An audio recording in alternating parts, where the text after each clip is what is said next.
We, my wife Lisa, 36, our children Emile, 10, and Stella, 8, and I, Lucas Francin, 37, were an average Scandinavian small-town VVV family. That simply means that we had a house, a Volvo V70, and a dog, a black Labrador named Vigo who had been with us since before the kids were born. Our modest two-story home sat on a quiet street lined with similar houses, each with well-tended gardens and the occasional trampoline or swing set in the yard. It was the kind of neighborhood where everyone knew each other, where the annual summer barbecue was the highlight of the social calendar, and where scandals were rare but delicious when they happened. Lisa and I met at a party 12 years ago. She was standing by the punch bowl, wearing a blue dress that matched her eyes, her blonde hair pulled back in a simple ponytail. I remember thinking she looked like someone I could build a life with, not in a calculating way, but in that instinctive manner that sometimes guides the most important decisions of our lives. We fell in love quickly, married within a year, and she is still a good-looking woman with her slender figure, bright smile, and that same blonde hair now styled in a practical bob. But she was in no way outstanding among her middle-class friends, most of whom shared her taste in fashion, her interest in interior design blogs, and her schedule of weekly gym classes. Our relationship was like many others, some ups, some downs, but never any real problems, neither economic nor in our love life. We had settled into a comfortable routine after 12 years together. Intimacy was regular, if not as frequent as in our early days, typically once or twice a week, usually on weekends when the kids were safely asleep. We'd occasionally try something new, but most often we knew each other's bodies well enough to ensure mutual satisfaction without much need for experimentation. I never suspected Lisa was doing anything behind my back, and I had no intentions of doing something behind her back myself. Nobody knows if such rare things as perfect families really exist, but if so, my family must have been rather close to that. Of course, we weren't living in some soap bubble and received many insights into unexpected relationship problems when several friends and acquaintances parted for different reasons. There was Marcus and Hannah, who divorced after Marcus's gambling addiction emptied their savings account. Then there was Petra, who left her husband when he developed a drinking problem that turned him from a gentle giant into a surly bear. But the worst of them was when the wife next door was caught in her bed with her married boss, who happens to be a cousin of my wife. Anton Larson had been my friend since my university days. We had shared an apartment during our student years, and by one of those coincidences that life sometimes produces, we ended up buying houses on the same street. His wife Emma was a vivacious redhead who taught at a local daycare. She and Lisa became fast friends, often going shopping together or meeting for coffee, while Anton and I watched football matches on Sunday afternoons. Emma's affair with her boss, my wife's cousin Carl, had been a shock to everyone in our social circle. I remember the night Anton had discovered them, how he had come to our house at 2 a.m., his face ashen, his hands shaking as he drank the whiskey I poured him. The fact that the ex-neighbor Anton Larson was, and still is, my best friend and his wife Emma, was a good friend with Lisa, gave us a complete view into both our friends and my wife's cousin's dirty divorces. "I never thought she would do something like this," Anton had said that night, his voice hollow. 11 years of marriage, and she throws it away for that pompous jerk. Lisa had comforted him, had told him that some people just made terrible mistakes, that Emma would regret her actions. I remember her exact words. "Anyone who sacrifices a good marriage for a fling is an idiot who deserves what they get." How ironic those words would seem later. My own problems began in a totally innocent and unexpected way. Lisa works one Saturday a month, which is compensated for with free time after lunch every Wednesday. She really likes that deal so she can take care of her many errands while the kids are at school. She works as an administrative assistant at a local accounting firm, a job she's held since before we were married. The partners appreciate her efficiency and organization. and she enjoys the steady income and flexible hours that allow her to be home when the children return from school. That Wednesday in late April, I remembered that I had forgotten to ask her about doing an errand for me. I needed her to pick up a package from the post office that had been delivered while we were both at work. So I tried to call her on our home phone after lunch, but got no reply. I thought she was out and called her cell phone, also without getting a reply, which made me slightly confused. Lisa always answered her phone and was almost obsessive about it. If she missed a call, she would call back within minutes, apologizing profusely. We had recently bought identical new advanced smartphones. Lisa's main tool was the high-class camera that she used a lot for including pictures in the large number of messages she sent to friends and relatives. She cared less for most of the many other factory-included functions, several of them undeletable junk apps. I myself was more curious about all the possibilities and took my time to try most of those apps. Now I thought was the right time to use an app called Latitude, which would show me in a satellite picture where Lisa's phone was at that very moment. I had expected her to be at the mall or in the town center shopping area, but to my surprise, I could see she was in or at a house just outside of town. The map showed a blue dot in an area I knew consisted of newer homes, many of them built within the last 5 years.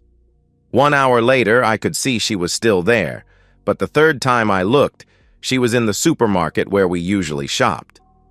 A strange feeling settled in my stomach. Why would Lisa be at some house outside of town? And why hadn't she answered her phone? There could be innocent explanations, of course. Perhaps she was helping a friend with something. Maybe she had been shopping for a gift for my upcoming birthday and didn't want to spoil the surprise. But something didn't feel right. Back home after work, when I asked why she hadn't taken my call, she took up the phone, looked at her missed calls, and said, "Very strange indeed, because most of that time I was at the mall, together with Lena Norden, looking for a new skirt that I need to buy." Lena Norden was one of Lisa's colleagues, a petite brunette with a loud laugh who occasionally joined us for dinner parties. They weren't particularly close, which made Lisa's explanation even stranger. "Did you find any?" I asked, trying to keep my voice casual. "No, but I hope for better luck the next time." "Do you intend to spend the whole weekend in fashion shops?" She smiled and replied, "No, it can wait until next Wednesday." I didn't make any further comments, but knew for sure that Lisa had told me a lie. That started a warning bell ringing in my head. I tried to convince myself that there might be an innocent explanation, that perhaps she was planning a surprise party for my birthday, or maybe she was helping someone who didn't want their situation known. But the seed of doubt had been planted, and it began to grow. That night, I lay awake next to Lisa, listening to her even breathing as she slept. Had she changed recently? Had there been signs I had missed? She had been going to the gym more regularly and had bought some new lingerie a few months ago. But those weren't necessarily signs of infidelity. She had always been conscious about her appearance and had always enjoyed looking nice.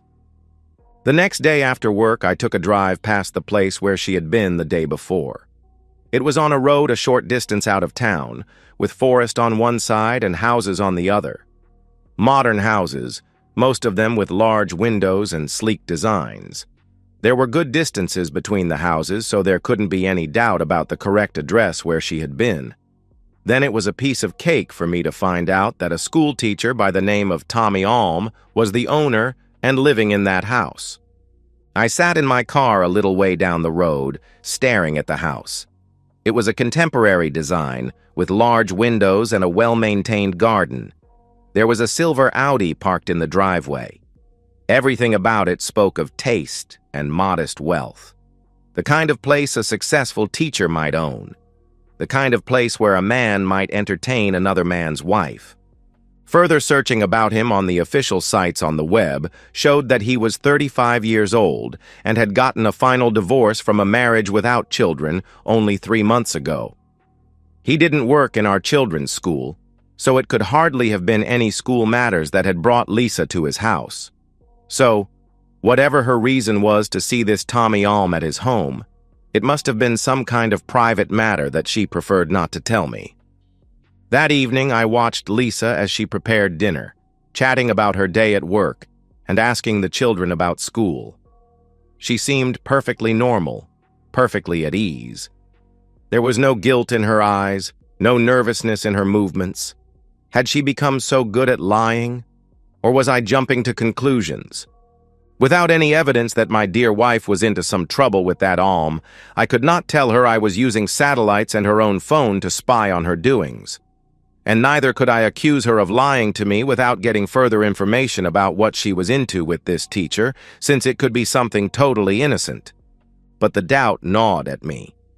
I found myself checking her phone when she wasn't looking, scrolling through her messages and call history. There was nothing suspicious there, which only made me more suspicious. If she was having an affair, she was being careful about it.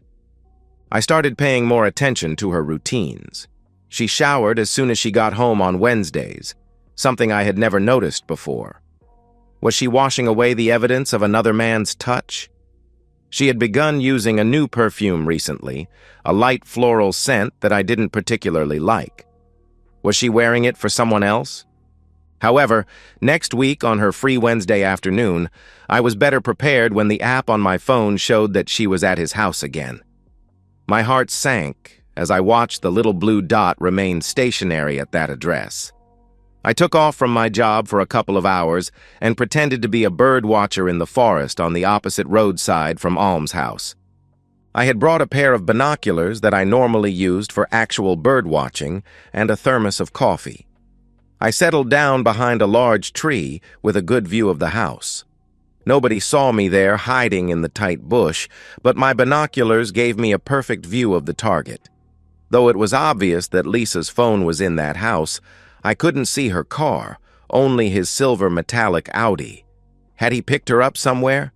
Or had she parked her car somewhere else to avoid detection? I waited for almost an hour, sipping coffee that grew cold as the minutes ticked by. My mind raced with possibilities, each one worse than the last. What if she was leaving me? What if she had been planning this for months? What about the children? How would they handle a divorce? Finally, I decided to make a move. I rang Lisa's cell phone, and when she replied after several rings, I asked, "Are you at the mall or going there today?" There was a slight hesitation before she answered, "Yes, I'm in a fashion shop at the mall. Why are you asking me that?" I could hear the lie in her voice now, a slight tremor that I might have missed if I hadn't known the truth. "Because I've hurt my back this morning. I wondered if you could buy me a jar of Tiger Balm at the pharmacy there at the mall." "Of course, my darling," she replied, her voice warm with concern that I now recognized as false. "I love you for that," I said, while my thought was what a lying woman. I hung up and returned to my surveillance, my heart pounding in my chest. All pretense of bird watching was gone now. I was a man watching his marriage collapse in real time, through the lens of a pair of binoculars. About a half hour later, Lisa and a man came out from the house, got into his car, and after a quick kiss in the front seat, they drove away. Now it was clear to me that I had witnessed a part of a disturbing game. It was not too difficult to imagine what had happened in the house. Tommy Alm was handsome in a conventional way, tall with dark hair and the kind of build that suggested he spent time in the gym. He had his hand on Lisa's back as they walked to the car, a gesture of familiarity that made my blood boil. The kiss was brief but intimate, the kind of kiss that spoke of a comfortable relationship rather than a first-time fling. I went back to my job, stayed 1 hour late to calm down, and when back home, I had Lisa massage my back with the Tiger Balm she had bought. Though there was no real problem with my back, it was a good excuse to avoid having intimacy with her. I couldn't bear the thought of touching her now, knowing where she had been, what she had done. "You seem tense," she said as she rubbed the balm into my back. "Is everything okay?" "Just work stress," I lied, marveling at how easy it was to deceive someone who trusted you. Is that how she felt when she lied to me? Was there a thrill in it for her, a sense of power in maintaining this secret life? That night, I lay awake again, this time planning what to do next. I could confront her, of course, demand the truth. But what would that achieve? She would deny it, or worse, confess and tell me she was leaving me for him. I needed to be strategic, to handle this in a way that would protect me and the children. Now it was high time to make plans to stop this farce. After some thinking, my decision was clear. I would do it alone, but if Anton Larson offered to help me, it would be even better. Anton had been through this before and had learned the hard way how to handle a cheating spouse, and I knew he would be eager to help me, to repay the support I had given him during his divorce. I called him the next day, asking if we could meet for a beer after work. We met at a local pub, one we frequented often, where the bartender knew us by name and would serve our usual drinks without asking. "What's up?" Anton asked as we settled into our usual corner booth. "You sounded serious on the phone." I told him everything, from the unanswered calls to the satellite tracking to the surveillance. As I spoke, I could see his expression change from concern to anger to a grim determination. When Anton heard about my problems, he shook his head several times and said, "I would never think that Lisa would do the same nonsense to you that Emma did to me. She must have gone crazy. She really must be totally nuts for terminating a marriage as good as yours." "I don't know if she's planning to leave me," I said. "Maybe it's just a fling for her, but I can't." "You can't let it go on," Anton finished for me. "And you shouldn't. This Tommy Alm, he needs to learn there are consequences for being with another man's wife." Then he suggested to me what to do, and offered to get me what I needed to do. I accepted. Anton had connections through his work in construction and had access to things that might be useful in our revenge. And he had experience in dealing with cheaters, having caught his own wife in the act.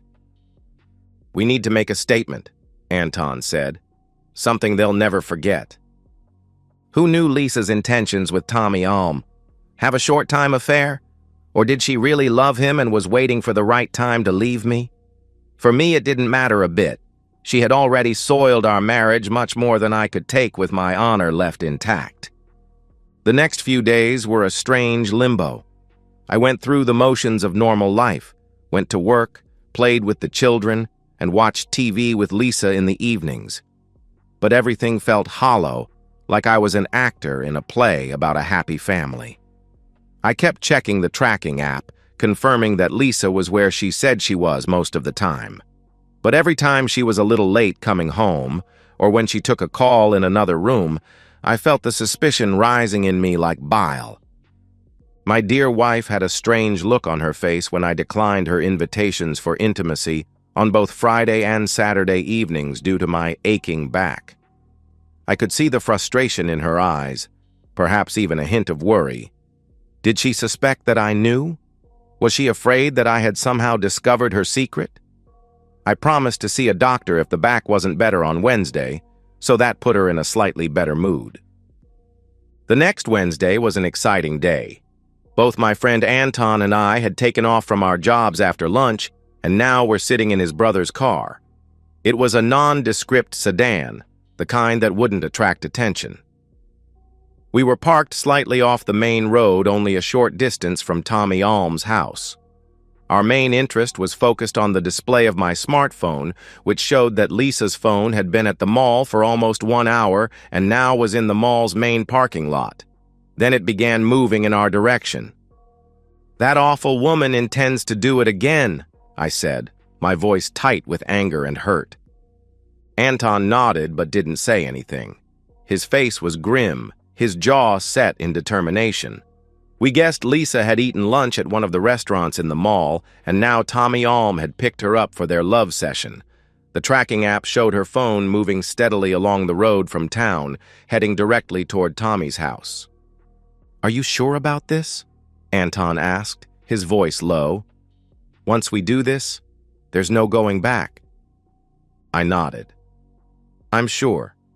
She's made her choice. Now she has to live with the consequences." In the trunk of the car, was a 5-liter plastic drum that Anton had procured from a farmer friend of his. Its contents were something I preferred not to think about too closely, a mixture of pig excrement and urine that had been fermenting for several days. The smell was contained for now, but once opened, it would be overpowering. "Remember," Anton said as we watched Lisa's phone arrive at Tommy's house, "we're not just doing this for you. We're doing it for Emil and Stella too. No child deserves to have their family torn apart because their mother couldn't keep her vows." I thought about my children, Emil with his serious brown eyes and passion for soccer, Stella with her blonde pigtails and infectious laugh. How would they react when they learned their mother had betrayed us all? The thought made my chest ache. We gave them slightly more than 15 minutes in the house before we parked in his driveway. The silver Audi was there, but no sign of Lisa's car. He must have picked her up somewhere, perhaps at the mall as we had guessed. The house looked quiet, with curtains drawn across the large windows. "Ready?" Anton asked, his hand on the door handle. I nodded, my heart pounding so hard I thought it might burst from my chest. We got out of the car, Anton carrying a small bag with tools we might need, and I held the plastic drum, careful not to spill any of its contents yet. Since the door was locked, we rang the bell. Nothing happened. The house remained silent, though I imagined I could hear muffled sounds from within. We rang again, and this time a male voice shouted, "Who are you?" "What do you want?" The voice was irritated, clearly annoyed at the interruption. Anton replied in a loud voice, "The electric power company. We have to check your meter. It will only take a minute." There was a pause, then footsteps approaching the door. I gripped the drum tighter, my palms sweaty. After a slight delay, the door was opened by a man in a black velvet dressing gown. Tommy Alm stood there, his hair disheveled, his expression transforming from annoyance to shock as he recognized me. That was the start signal for our action. Anton hit the man hard in his solar plexus, laying him out on the floor, and held him down there. Tommy wheezed, trying to catch his breath, his eyes wide with fear and confusion. I rushed past them into the house with the 5-liter plastic drum in my right hand, searching for the bedroom, which I found a few seconds later. The smell hit me first as I opened the bedroom door, the mingled sense of intimacy and Lisa's perfume, that new floral one I had come to hate. The room was dimly lit, the curtains drawn, but I could clearly see the tangled sheets of the bed and the scattered clothes on the floor. The sight in there put the definitive full stop to my marriage. In the bed, I could see a naked Lisa trying to hide under the sheet, her face a mask of horror as she recognized me. Our eyes met, and in that moment I saw everything: guilt, fear, and a desperate plea for mercy. "Lucas," she gasped, "please, it's not—" Without saying a word, I unscrewed the cap from my drum and poured some of its contents, a terrible stinking mix of pig waste and pig urine, over the pile of male and female clothes on a chair. The stench was immediate and overwhelming, filling the room with a foul miasma that made my eyes water. Then a naked, screaming Lisa ran into the bathroom and locked the door. I could hear her retching as the smell hit her. I continued pouring a fair amount of the stinking mixture on the very expensive-looking bed, then some in a wardrobe, and some on the soft carpet before I left the room.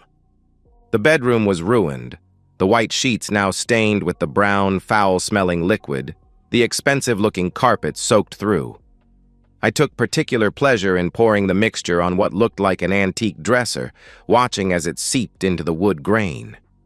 As I emerged from the bedroom, the stench followed me, clinging to my clothes. I could hear Lisa still retching in the bathroom, her sobs muffled by the door. Part of me felt a distant pity for her, but it was overshadowed by the raw hurt and anger that had driven me to this point. Back at the front door, Anton was still holding down the man on the floor. Tommy was gasping, his face red with the effort to breathe. When Anton saw me, he stood up and shouted to the man on the floor, "Try to move and I will crush your body." Tommy Alm didn't move, and Anton threw his dressing gown open so I could pour the remaining quantity of the stinking pig waste and pig urine mix, about 1.5 liters, on my soon-to-be ex-wife's naked lover boy. Tommy screamed as the foul liquid hit his skin, trying to scramble away but was pinned in place by Anton's foot on his chest. "That's for being with my wife," I said, emptying the last drops onto his face.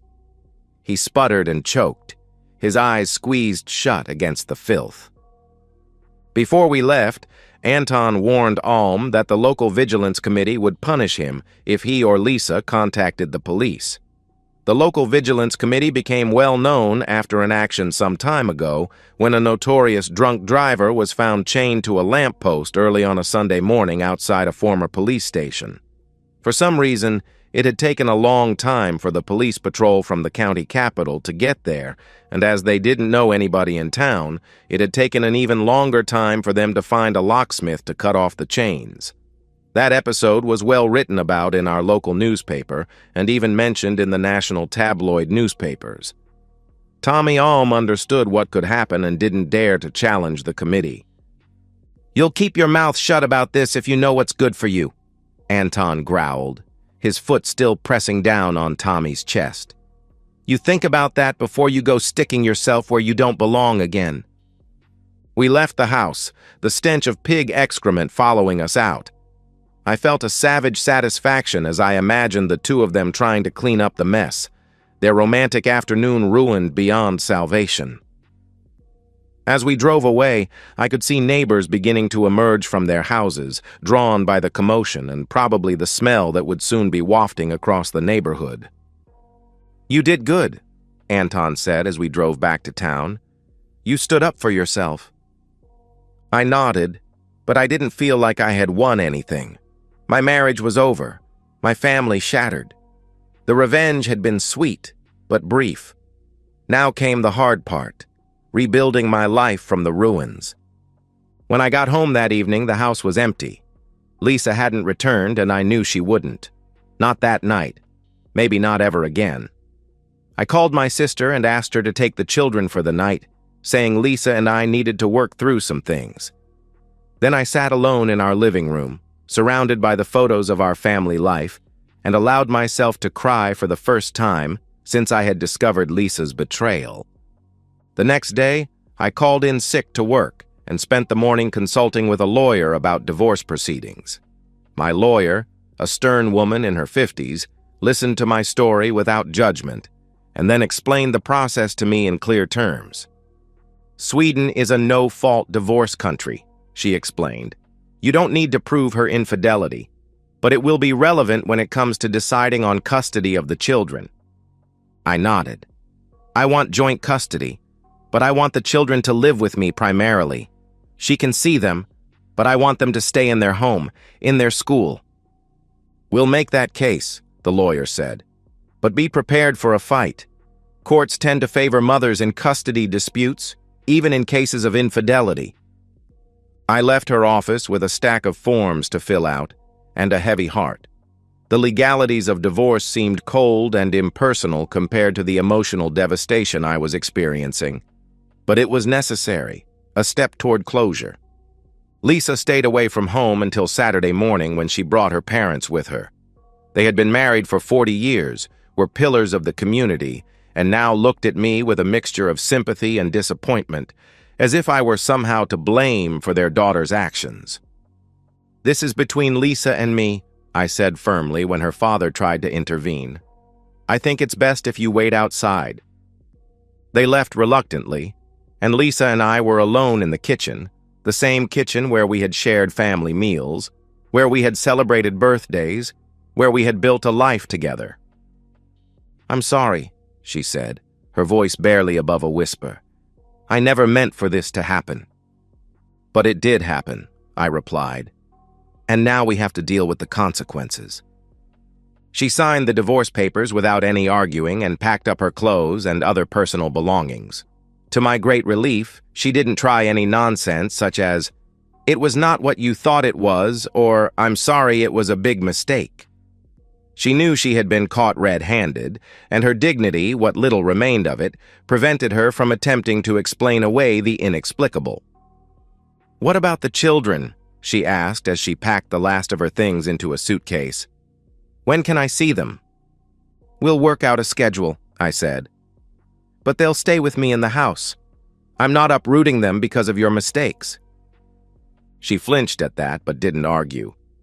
We even agreed about our children and the sharing of our bank accounts. Thus was ended our once-upon-a-time happy marriage of 12 years.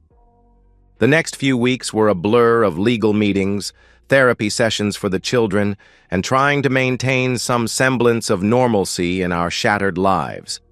Emile and Stella were confused and hurt, unable to understand why their mother had moved out. I tried to explain it in terms they could understand without demonizing Lisa or burdening them with adult concerns. "Sometimes grown-ups make mistakes," I told them as we sat together on the sofa one evening, "and sometimes those mistakes mean they can't live together anymore. But it doesn't change how much we both love you." Emile, always the more analytical of the two, had questions. "But why did Mom make a mistake? Didn't she love us enough?" "She loves you very much," I said, my heart breaking at the doubt in his eyes. "This isn't about you. It's about things between Mom and me that have nothing to do with how much we love you." Stella, more emotional, simply cried and asked when Mom was coming home. I had no answer that wouldn't make her cry anymore. Lisa saw the children on weekends, taking them to her parents' house where she was staying. They came back with stories of Grandma's cooking and the new toys Grandpa had bought them. It was clear that Lisa's parents were trying to make up for their daughter's mistakes, to ensure that their grandchildren didn't suffer for her sins. As for Tommy Alm, I heard through the grapevine that he had taken a leave of absence from his teaching job and was living in a rented trailer on his front lawn while his house was being professionally cleaned and renovated. The stench of pig excrement had permeated everything, the furniture, the carpets, even the walls. Insurance wouldn't cover the damage, classifying it as willful destruction rather than an accident. It would cost him thousands to make the house habitable again. I felt a grim satisfaction at that news. Let him pay, both financially and socially. In our small town, word had spread quickly about what had happened. The details were muddled, but the essential truth was known. Tommy Alm had been caught with another man's wife and had suffered the consequences. He was ostracized at work once he returned and found himself suddenly unwelcome in many of the town's social circles. In the weeks that followed, I learned more about the affair from mutual friends who had known but kept quiet. Lisa and Tommy had met 2 years ago during a girls' trip to Barcelona. He had been there on vacation with a friend, and they had bumped into each other at a bar. One thing had led to another, and they had spent a night together. Lisa had returned home feeling guilty, but exhilarated by the experience. Then, 3 months ago, Lisa had run into Tommy at a grocery store. He had moved to our town after his divorce, taking a job at the local high school. They had exchanged numbers, and the affair had reignited. According to one of Lisa's friends, she had been intoxicated by the attention, the excitement of the forbidden. She had convinced herself that it was harmless, that what I didn't know wouldn't hurt me. Now, it has been 9 weeks since I found my wife Lisa naked in Tommy Alm's bed, and our divorce will be final in about 4 months. My life is still in terrible turmoil, and I'm sure it will take a long time for me to return to a normal life again. Lisa is living with her parents, and Alm has moved into his house again. He had been living in a rented trailer on his front lawn while his house was restored after my attack with the stinking pig waste urine. The love story between Lisa and Tommy Alm lasted only 3 weeks after she left our house. She never moved into his trailer or his house and spent only some nights there. These became fewer and fewer every week. Cheating might be an exciting and romantic experience, but having a real relationship with the lover isn't always the main highway to happiness. At least it wasn't for my soon-to-be ex-wife. The gossip from Lisa's friends says that she and Tommy Alm had a fling when Lisa and 3 other wives spent a long weekend in Barcelona, Spain 2 years ago. and then they happened to meet again when he got a job and bought a house in our town after his wife left him. Her friends even said that a divorce from me had never been the goal for Lisa. She had only regarded Tommy Alm as a once-in-a-lifetime romantic fling and had intended to stop it the week before my action. But he had persuaded her to meet him one more time, which she now regretted like hell.